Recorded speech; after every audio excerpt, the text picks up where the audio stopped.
अवधूत चिंतन श्री गुरुदेव दत्त श्री स्वामी समर्थ। तुम्हा सगळ्यांचं स्वामी श्रद्धा यूट्यूब चॅनलवर खूप खूप मनापासून स्वागत। आज आहे नवरात्रीचा दुसरा दिवस, आजची दुसरी माळ आहे आणि या नवरात्रीच्या काळामध्ये आपल्याला कोणकोणत्या सेवा करायच्या आहेत तेच मी तुम्हाला आजच्या व्हिडिओमध्ये शेअर करणार आहे। बघा, हा जो नवरात्रीचा काळ आहे तो आपल्या कुलदेवीच्या सेवेसाठी अत्यंत महत्त्वाचा काळ आहे। या काळामध्ये आपण जेवढ्या जमतील तेवढ्या सेवा करण्याचा नक्कीच प्रयत्न करावा, कारण की नवरात्रीमध्ये देवी तत्व सगळ्यात जास्त प्रमाणात जागृत असतं। त्यामुळे या विशिष्ट दिनामध्ये आपण जेव्हा विशिष्ट सेवा करतो तेव्हा त्या सेवेचं फळ आहे ते आपल्याला खूप पटीने जास्त मिळत असतं। नवरात्रीच्या काळामध्ये आपण खूप सुंदर सुंदर सेवा आपल्या कुलदेवीसाठी करू शकतो। कुलदेवी ही आपल्या कुळाचं रक्षण करते। बघा, संपूर्ण वर्षभरामध्ये एरवी आपल्याला इच्छा असून सुद्धा शक्य होत नाही सेवा करणं किंवा कुठलेही उपाय, पण जेव्हा बघा आता ही नवरात्र आहे, या नवरात्रीच्या काळामध्ये आपल्याला देवी आईची भरभरून सेवा करायची असते, कारण की हा काळ आपल्या देवी आईच्या सेवेसाठी अत्यंत महत्त्वाचा काळ मानला जातो आणि त्या सेवेचं फळ सुद्धा आपल्याला तितक्याच पटीने जास्त मिळत असतं। त्या काळामध्ये आपण आपल्या आई भगवतीसाठी सेवा करतो तेव्हा आपल्या आयुष्यातल्या येणाऱ्या अडचणी, संकट, दुःख ही दूर होतात आणि येणाऱ्या काळामध्ये आपल्याला सुख, समृद्धी, आरोग्य प्राप्त होत असते। तुम्ही अनुभव घेऊन बघा, या नवरात्रीच्या काळामध्ये तुम्हाला जमतील तशा सेवा करण्याचा प्रयत्न करा।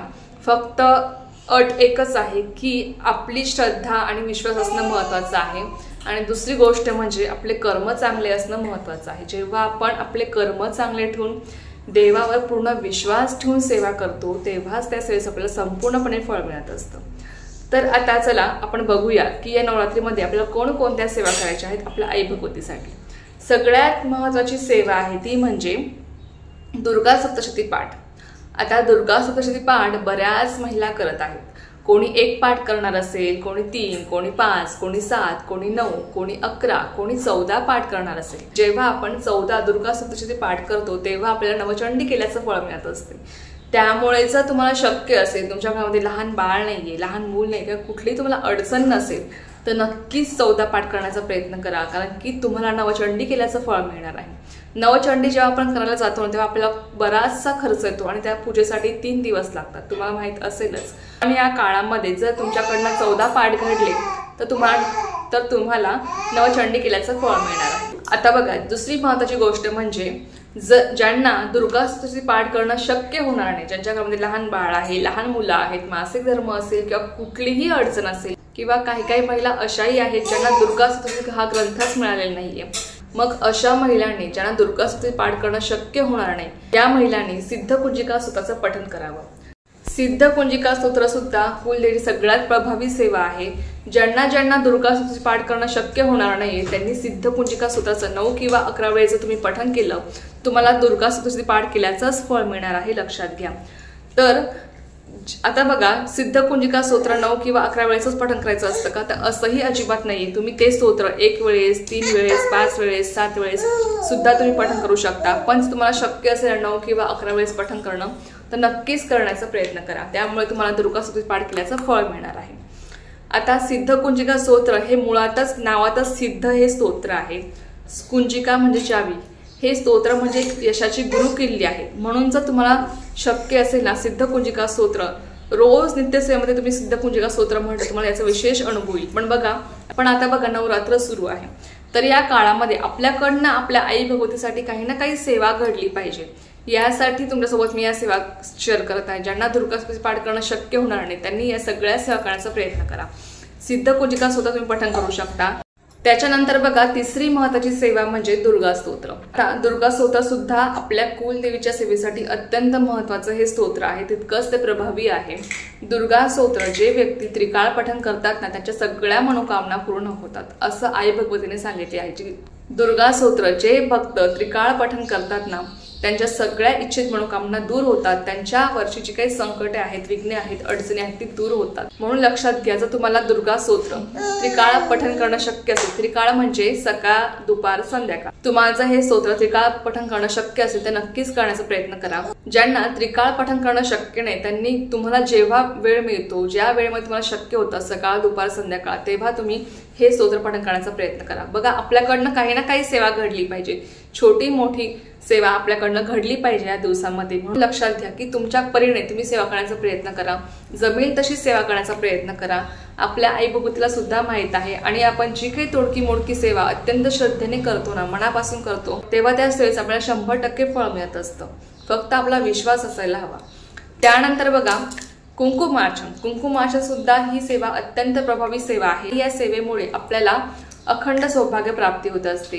कुंकुमार्चन म्हणजे कुंकुमाने अंघोळ घालणं। तुमच्याकडे श्रीयंत्र असेल किंवा तुमच्याकडे कुलदेवीचं ताक असेल, कुलदेवीची मूर्ती असेल किंवा याच्यापैकी काहीही नसेल, तुम्ही सुपारीला जरी तुम्ही कुलदेवी स्वरूप मानलं तरी सुद्धा तुम्ही सुपारीवर तुम्ही कुंकुमार्चन करू शकता। कुंकुमार्चन आपल्याला अंगठा, मधलं बोट आणि अनामिकेने करायचं असतं। कुंकुमार्चन करताना तुम्हाला श्री सूक्ताचं 16 वेळेस पठण करायचं आहे। जरी तुम्हाला श्री सूक्त 16 वेळेस पठण करणं शक्य नसेल तरी सुद्धा तुम्हाला किमान एकदा तरी श्री सूक्त पठण करत करत तुम्हाला कुंकुमार्चन करायचं असतं। किंवा 99 मंत्र ओम ऐं ह्रीं क्लीं चामुंडाय विच्चे, हा जो 99 मंत्र आहे याच्या शेवटी तुम्हाला नमो नमः म्हणायचं आहे। ओम ऐं ह्रीं क्लीं चामुंडाय विच्चे नमो नमः असं म्हणत जेव्हा तुम्ही नमो नमः म्हणतात तेव्हा तुम्हाला कुंकुमार्चन करायचं आहे। श्रीयंत्र असू द्या, कुलदेवीचा टाक असू द्या, कुलदेवीची मूर्ती असू द्या किंवा फोटो असू द्या, तुम्हाला कुंकुमार्चन तुम्ही करू शकता। कुलदेवीच्या मूर्तीवर किंवा टाकावर कुंकुमार्चन करताना तुम्हाला देवीच्या चरणापासून ते मस्तकापर्यंत तुम्हाला कुंकवाने अंघोळ घालायची असते, लक्षात घ्या। कुंकुमार्चन ही सेवा सुद्धा अत्यंत फलदायी सेवा आहे आणि या नवरात्रीमध्ये ही सेवा तितकीच प्रभावी मानली जाते, लक्षात घ्या। त्यानंतर बघा तुम्ही श्री सूक्त सुद्धा पठण करू शकता। श्री सूक्त कुंकुमार्चन जरी तुम्हाला करायचं नसेल तरी सुद्धा तुम्ही श्री सूक्ताचं पठण असंही करू शकता। जेवढ्या वेळेस तुम्हाला नवरात्रीच्या काळामध्ये श्री सूक्त पठण करणं शक्य असेल तेवढ्या वेळेस करण्याचा प्रयत्न करा। खूप फलदायी हे श्री सूक्त आहे। जो कोणी व्यक्ती हे श्री सूक्त रोज पठण करतो नित्यसेवेमध्ये त्याला याचा अनुभव असेल। जेव्हा आपण श्री सूक्त रोज आपल्या घरामध्ये पठण करतो ना, तेव्हा आपल्या घरात सुख शांती नांदत असते, समृद्धी येत असते। म्हणून सांगितलं की श्री सूक्त सुद्धा तुम्हाला जेवढ्या वेळेस जमेल तेवढ्या वेळेस नक्कीच पठण करण्याचा प्रयत्न करा। किंवा जर तुम्ही कुंकुमार्चन करत असाल तेव्हा सुद्धा अत्यंत प्रभावी सेवा श्री सूक्त पठण करत करत तुम्ही कुंकुमार्चन करा, तुम्हाला याचा अनुभव आल्याशिवाय राहणार नाही। तर चला, या सगळ्या सेवा आहेत ज्या तुम्ही या दिवसामध्ये करू शकता। त्याचप्रमाणे तुम्ही नवरात्रीमध्ये कन्यापूजन करू शकता, हवन करू शकता। कन्यापूजन आणि हवन कसं करायचं आहे, कुलदेवीची तुम्ही ओटी भरू शकता। तुमच्या जवळपास कुलदेवीचं मंदिर असेल किंवा कुठल्याही देवीचं मंदिर असेल तिथे जाऊन तुम्ही आपल्या देवीची ओटी भरू शकता। नक्कीच ओटी भरणं किंवा कन्यापूजन आणि हवन या सुद्धा नवरात्रीतल्या अत्यंत महत्त्वाच्या सेवा आहेत ज्या आपल्याला करायच्या आहेत। ओटी कशी भरायची, कन्यापूजन कसं करायचं आणि त्याचप्रमाणे हवन कसं करायचं ही सगळी माहिती तुमच्यासोबत मी शेअर करणार आहे। आजच्या व्हिडिओमध्ये फक्त एवढंच होतं। तर चला, एक अत्यंत छोटीशी पण खूप महत्त्वाची माहिती होती जी मला तुमच्यासोबत शेअर करायची होती। तर राहिली सेवा मी स्वयंचने रुजू करते आणि आजचा व्हिडिओ तेच थांबवते। पुन्हा भेटूया अशाच एका नवीन व्हिडिओसोबत किंवा नवीन विषयासोबत। तो पण सर्वांना श्री स्वामी समर्थ, जय जय स्वामी समर्थ।